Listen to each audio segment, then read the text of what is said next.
So we end the campaign the way that we started it, by drawing. This time it's a 1-1 draw against Everton. Of course, they score in the 99th minute because the referee had an absolute blinder of a game.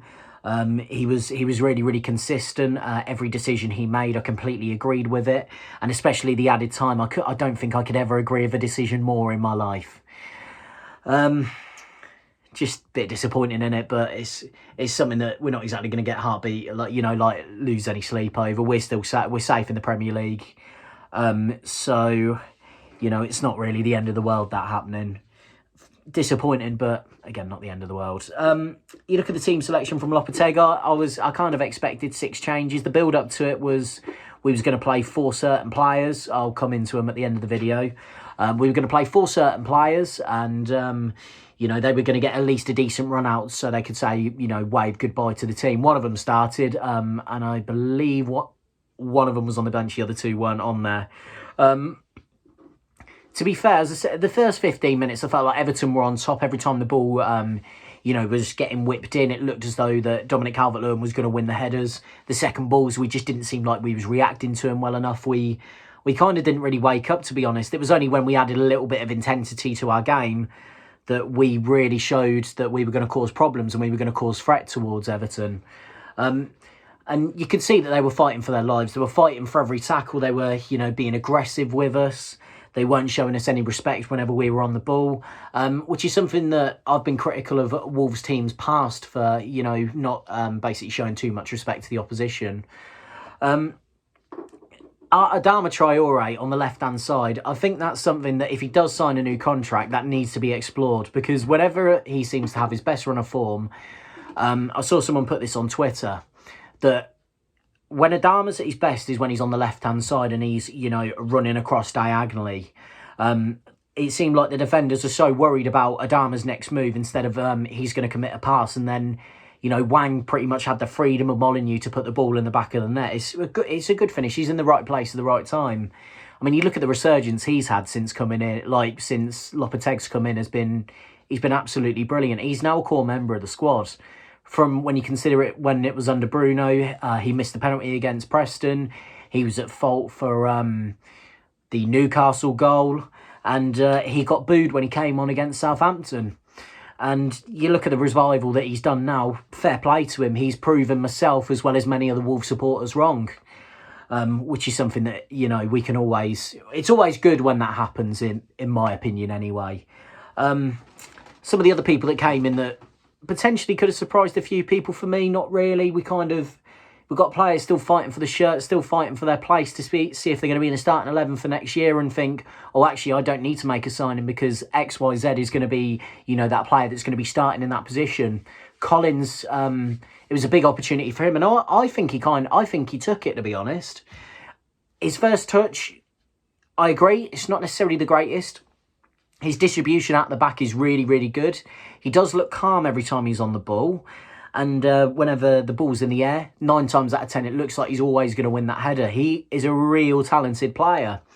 It is going to be an interesting debate between him and Kilman as to who's going to be the starter from next season, really. I think that's going to be something interesting to note in pre-season. Sarabia, average, I'd say. Some of his passing, it looked quite good. You can see that he wants to pass it into the spaces, but the passes just didn't really seem like it was connecting. Padence's definitely playing to stay at Wolves next season. He didn't necessarily start off the game well. He got better as it went on, but it's still, there's something missing in his game, and I don't know what it is. I'm just not really seeing what he brings.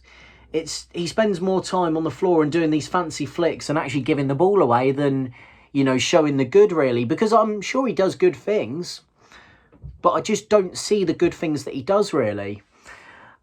Second half, again, we created some decent opportunities, but we just could not put the ball in the back of the net. And Diego Costa, he had a good opportunity. Again, he's another one fighting for his shirt as well. And you can see just, he cares and he gets it.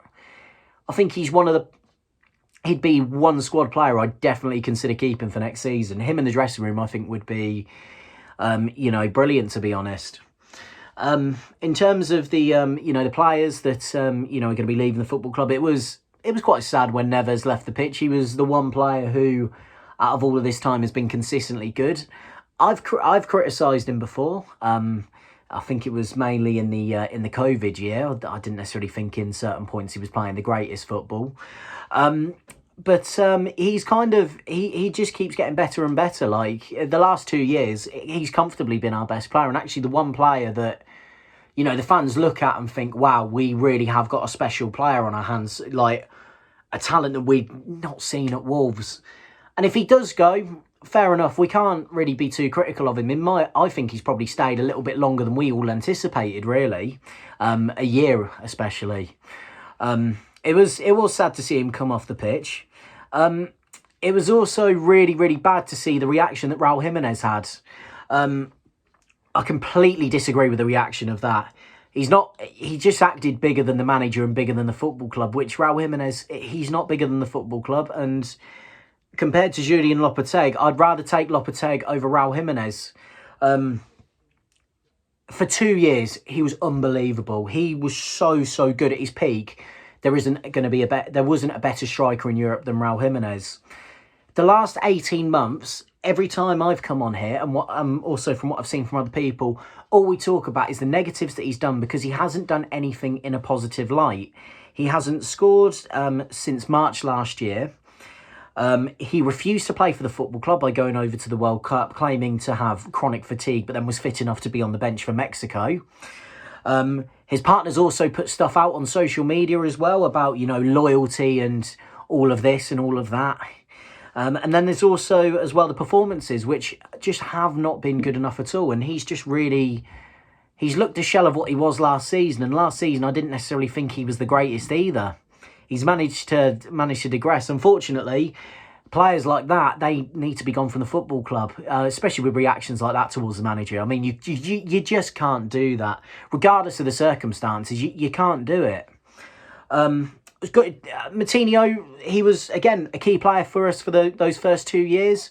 I felt like we didn't phase him out to get in like younger blood in the midfield, and we didn't necessarily recruit in the midfield area, and we persisted with João Moutinho.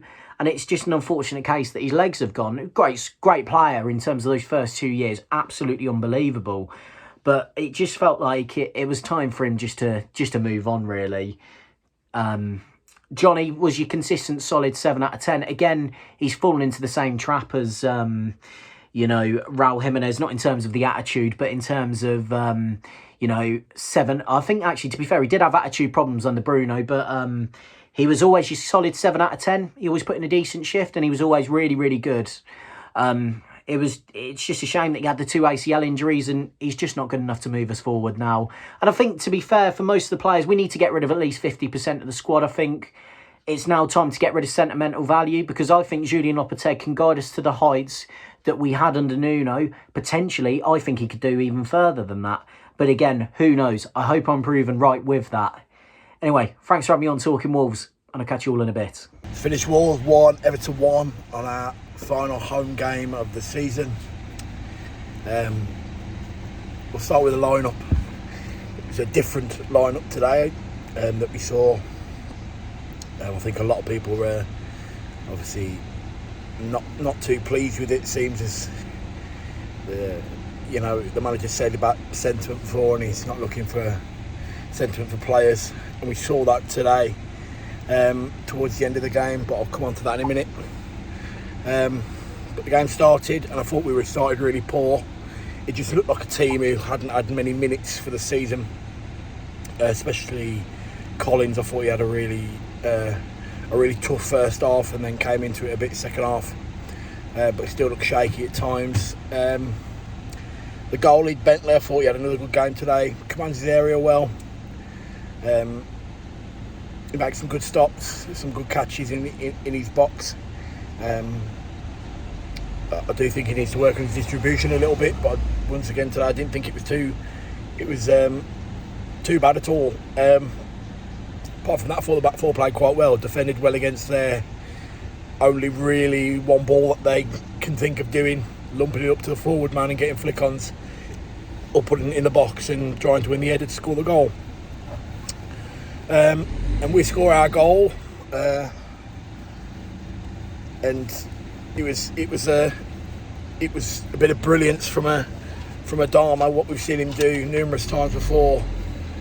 You know, coming from his own half all the way to get a shot off past 5 or 6 players is impressive. And then Channy just popping up with a goal.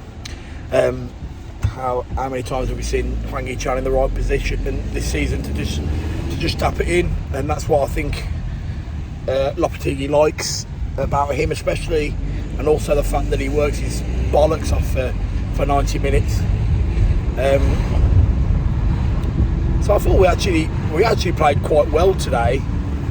And then coming into the second half, it was all Wolves. They haven't really threatened us at all. And then, you know, you get a ball that's lumped into the box towards the end of the game, and we've been dealing with it all game. And then unfortunately Bentley misses a catch, and the ball gets headed back across and Mina taps in. But you know,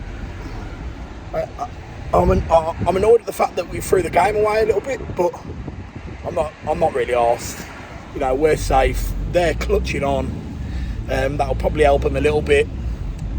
Today was about saying goodbye to some players.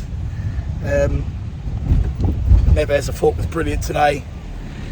Probably saying goodbye to him and a few of the others.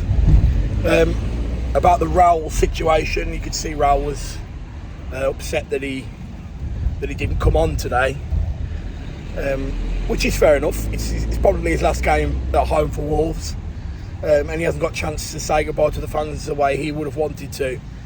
But I can see two sides to that. One, the manager is completely ruthless, and he's only going to play players that want to play for Wolves, and I really like that about him. And also, if you think about it, there was a time in this season where we could have really done with a player like Raul, and he was too busy in Mexico preparing for the World Cup that he barely played in. So I can see why the manager was pissed off with him that he went. So I can see why he hasn't got on the pitch today, and I know a lot of fans I've heard a lot of fans moaning about it. I can see why they're moaning about it. This is his last game, and you know, he's been a good servant for our football club, and unfortunately he hasn't got the send-off that he would have liked. But the manager, like I said, he wants players who want to play for Wolves, and unfortunately I don't think Raul does anymore. So yeah, but you know, we've got a point today. We definitely should have been 3, but we'll take that for the end of the season, and then hopefully some more players get some minutes at Arsenal next week. But I wouldn't think much of it. But that caps us our home games off. The home games of what really have kept us up this season. So we've got to have massive props to the team and massive props to the manager for making us so hard to be beat at home. Hopefully we can take that into next season, and hopefully this FFP does not hurt us as badly as things are being made out so far. Hopefully we can sign some players and get some players out. And I do think by losing some of these players that will happen. We'll be able to fund the players that are coming in. So hopefully we have a good summer, and we move on to Arsenal next week. A nothing game for probably both teams now if Man City win this weekend. So we'll see how that goes. But that's probably the end. That's the end of our home games this year, and I'm happy we've stayed up. So cheers, everyone, boys. I'll see you next season. So it's finished. Wolverhampton just won, Everton won. Again, not the result we're after. The performance, just lots and lots to talk about in that performance, and stuff after the game as well, to quickly summarise. So again, a new formation, again, different players involved, more runners in behind. Sarabia, Podence and Hwang were brought in from the start compared to United. And it worked to try and get in behind the Everton back line. Obviously, the new Tarkowski, Keane when he came on, and Yerry Mina. Those back line, he knew he could get those moving. He didn't want to have a physical battle going toe to toe with them with Jimenez or Costa potentially holding the ball up. They knew that's going to be meat and drink for those sorts of defenders. So he thought, let's try and pull them out. Let's get them moving and let's try and get in behind them. And it worked. Particularly Hwang, really, really good in that first half and in the second half, actually. Running in behind. Lots and lots of movement from him. He was really positive. We'd still be clever foot runs when he gets to the edge of the box. He'd run in just behind and there'd be someone there to play him in, potentially Sarabia. And it did work. That I was really impressed with that, to be honest, from Hwang. However, the formation did leave us exposed at the back and in midfield. And this is what my worry and main concern with that formation was. Obviously, it was Gomez and Neves in midfield to start with. It's the first time I've seen Joe Gomez in the Premier League playing the two. I do think he struggled a little bit to start with. He was a couple of physical battles that he missed out on. He did shoulder to shoulder, and he didn't get the ball when he should have done. So, but then in the second half, he did grow into that role a little bit more. So that did help him a little bit. He's obviously got a lot to learn for next season, but it wasn't a bad performance him by any stretch of the imagination. And then obviously that missing the play in midfield opens up at the back even more. And then we talk about Nathan Collins. Now, Nathan Collins splits a lot of opinion on this channel and in Wolves in general on social media. I'm not a massive fan of him at the moment. I think he's 21. He's very young. He needs experience in the Premier or more Football League experience. At the moment, there's some actions you see him and you think we've paid £20 million for him. And he looks very much, there's actions, his body language is very similar to Richard, when we had you said Richard Stearman. Some of it's very similar to that. I'm sure you won't appreciate me saying that about him, but there is some actions that you think, oh, maybe should have done better with that. He was misjudging the ball. His distances were wrong when he was pressing, or his distance between him and Dawson weren't correct. There was either too big of a gap between them, or they were getting each other's way, and that affected us when there was obviously winning the ball, and it cost us a few times. We looked a bit of a shambles in the first half at the back, and it affected the players around him. Definitely affected Dawson, to be honest, in that game. I go on to Bentley. Generally in the game, he was okay, playing the ball well on a couple of crosses. Made a few decent saves, made a good save against Damari Gray. In the second half, that ball was moving when he tipped that round the post for a corner. Generally okay, but then it started to fall pieces right towards the end for him. There was a bit where the ball came in and there was a bit of miscommunication between him and Dawson.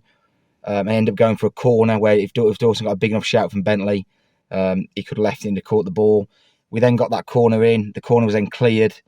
The ball then came back in again. And then Bentley, came out to try and claim the ball, missed it in no man's land, and then Everton scored from that. So it will be interesting to see what Lopetegui does that next week. Will he go back to Jose Sarr for the final game of the season, or will he go with Bentley? It'll really be interesting to see what he does with that.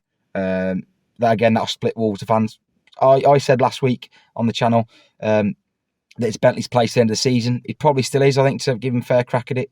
But it's really up in the air. Now, next point I'm going to make. I don't really like talking about officials in games, but in that performance, the referees were absolutely shocking in general. The linesman started it off with a few dodgy throw-ins given the wrong way. Then he was given a corner in front of the North Bank that wasn't a corner. And then the referee got worse as the game went along. He was giving fouls against Semedo, Neves, multiple fouls. There was one where Yerry Mina in their own penalty area went down, hardly any contact at all. Not even it Neves won the ball anyway, and they give a free kick the way. It just seemed to get worse and worse as the game went on. And then somehow they managed to find 9 minutes of injury time towards the end of the game. Now, the last time I saw 9 minutes in a game was probably in Qatar in the World Cup. I haven't seen anything like that in the Premier League recently. No idea where he got that from, considering there was 4 minutes added on at the end of the first half. And there was obviously 9 minutes at the end of the second half. No idea where they got that from. And the last few final points I just want to make. Raul not being subbed on. Again, that splits opinion amongst fans. Obviously, you'll speak in the comments beneath the video where you think he should have came on or not. A bit disappointed the way he reacted. He took his train top off, threw it at the bench and stormed off into the tunnel. It's a bit of a sad way for him to end his career at Wolves. He's given his best years of his footballing career to Wolves and nearly cost him his life playing for Wolves, so he's very lucky to still be alive and still playing football. So it's a bit of a sad way for him to end. When he came back on the pitch, I'm glad he came back on for the lap of appreciation. I didn't think he was going to do that. I thought he was going to stay in the change room. It's going to be a really sad way for him to end it. But he did come back on. It was emotional for him. He was obviously in tears walking in front of the North Bank towards the end. So it's just a shame the way that's gone. I'm not sure he's going to get any minutes at Arsenal, to be honest, next week. So I think that probably is him done the Wolves shirt. And then the last one, and Ruben Neves. That's his swan song. That's him done now. He'll obviously play against Arsenal potentially, but that's the last time majority of us are going to see him at Molineux. I know it's a cliche, but he became a boy. He arrived at the club as a boy, left the legend. He's probably one of the best players I've ever seen play for Wolves, if not the best. And it's really nice the way his game developed all over the 6 years. When he came in the Championship, really progressive player. His defensive side wasn't great of the game in general, but now if you look at them now, it's one of his strengths. He tackles, he covers players. You saw that today. He's more mobile now than he was before. So it's really, really good to see him develop over those 6 years. And I think it's time for him to go this summer. I'm disappointed as a Wolves fan, obviously gutted to see him go.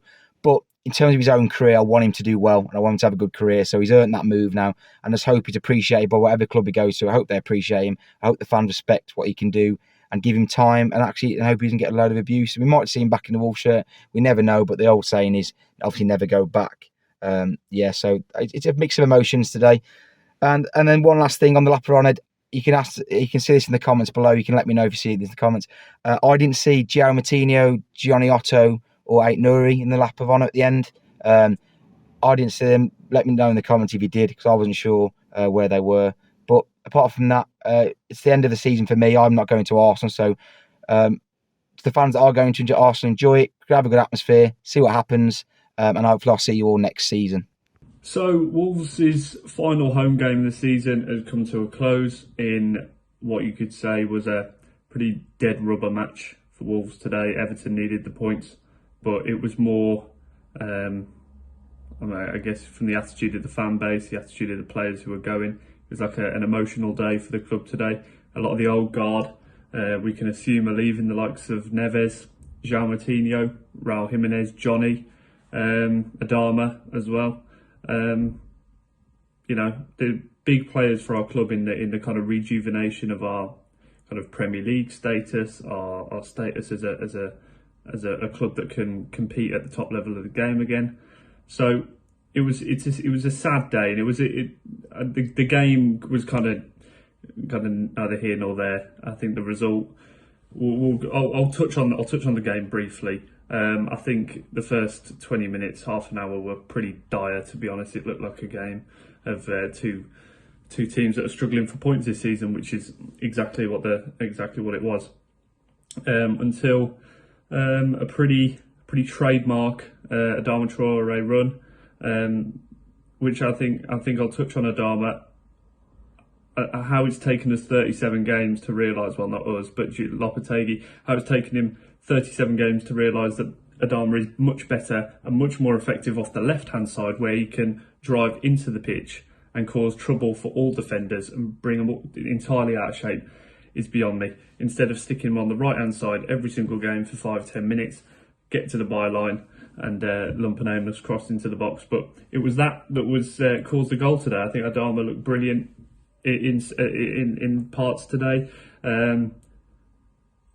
It was a vintage Adama performance in terms of his work for the goal, and it's something that I think we'll desperately miss. It's kind of that X factor, bit of a kind of mercurial talent that Wolves haven't had since, rarely had before him, and don't think we'll have again after he goes. We can assume he's going. His contract's expiring. Napoli are interested. We know that. I think we can expect to see a lot of these players go. But it was a great run from Adama. Forced the parry for out Jordan Pickford, and Hwang Hee-chan got his goal. And I think for the way he worked today, pressed all day for as long as he was on the field. He ran himself ragged, and I think he does so every single week. And he's not a player that I'll be thinking about moving on, to be honest, because I think what he adds to the team is an intensity that is lost in the likes of Sarabia and Podence. As much as they may be talented players, they don't work as hard as Hwang does. So, yeah, another goal for him.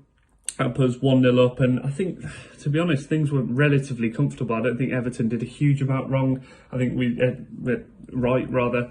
I think our defending was good in areas. Bit shaky at times, but really nothing to worry about to an extent. Calvert-Lewin came off, so that kind of aerial presence was removed. But it was the goal. First of all, 9 minutes.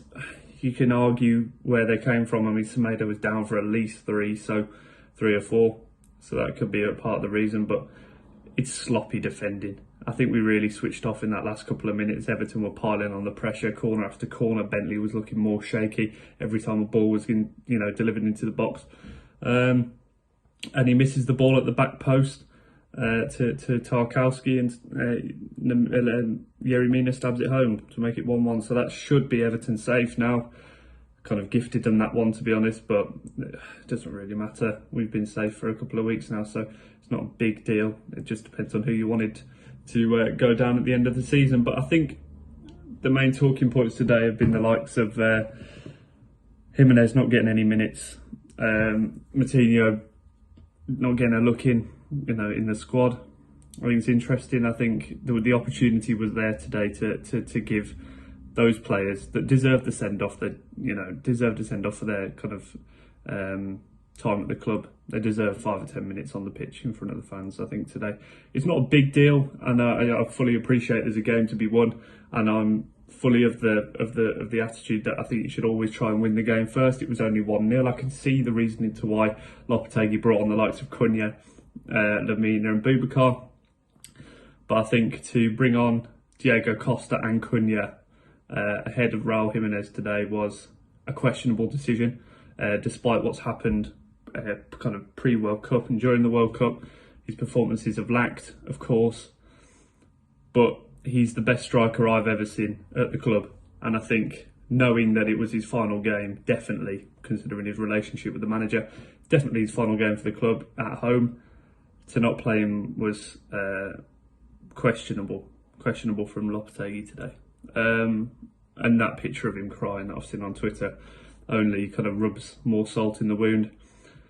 Neves looks like he's gone by the way he came off. All the players kind of hugging him, thanking him. Kind of a beautiful end. Players player of the season, supporters player of the season. He deserves it. Magnificent talent. He's kind of he deserves better than us, to be quite frank. I think he's a Champions League level centre midfielder. He will be that one day. Whether he gets on off the bench of Barcelona, we don't know. But it's kind of a tough one today. I don't really give one about the result. I think it's just sad in elements, because some players deserve more from what they got today. Moutinho was unfortunate as well to not get anything from it. And Adama, I thought as much as he was good, I think that's the last we'll see of him at Molineux. It could have been so much more with him. Could have been so much more. But for all these players that, we will never get to see again at Molineux, it was a pleasure to watch them play. They gave the best period of supporting Wolves I've ever experienced in 21 years of being a fan. So, yeah, a special time at the club. It's come to an end. It's time for a new generation, a new rejuvenation. And I think providing finances are all good, we'll get that. So onwards and upwards.